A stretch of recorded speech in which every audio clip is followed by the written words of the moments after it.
चरित्रे महान संगीत तज्ञांची या अंतर्गत आज आपण संदीप खरे कवी आणि गायक यांच्याबद्दल माहिती घेणार आहोत.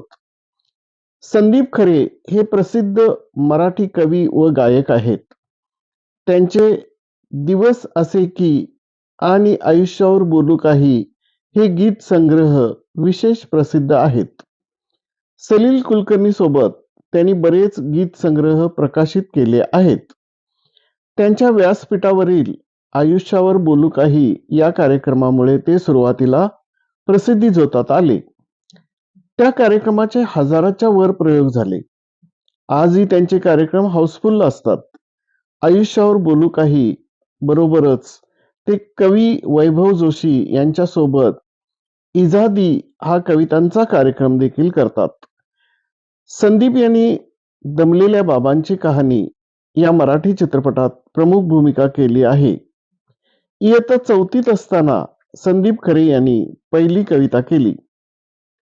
अनेक शालेय स्पर्धांमध्ये त्यांनी कविता आणि कथा या विषयात अनेक पारितोषिके मिळवली आहेत. महाराष्ट्र साहित्य परिषदेने आयोजित केलेल्या उमलते अंकुर या कार्यक्रमात त्यांनी सादर केलेल्या कविता ही कवी म्हणून त्यांची ओळख निर्माण होण्याच्या दृष्टीने अत्यंत महत्वाची ठरली. संदीप खरे यांनी लिहिलेली आणि संपादित केलेली पुस्तकं पहा. आगोबाई ढोगोबाई बालसाहित्य, आरस पाणी याचं संपादन त्यांनी केलं. कधी हे कधी ते कविता संग्रह, तुझ्यावरच्या कविता कविता संग्रह, नेनिवेचे अक्षरे कविता संग्रह, मी अन माझा आवाज कविता संग्रह, मौनाची भाषांतरे, सृजन 15 देशातील 55 कवितांचा हा संग्रह. त्यांचे काही गीत संग्रह पण आहेत.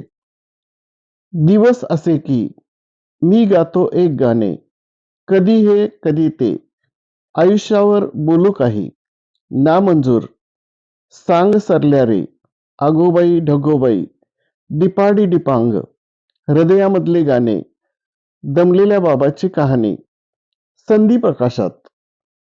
त्यांनी काही कार्यक्रम केले. त्यामध्ये जास्त प्रसिद्ध कार्यक्रम आयुष्यावर बोलू काही, कधीतरी वेड्यागत आणि इर्शाद. संदीप खरे यांनी काही गाणी पण गायली.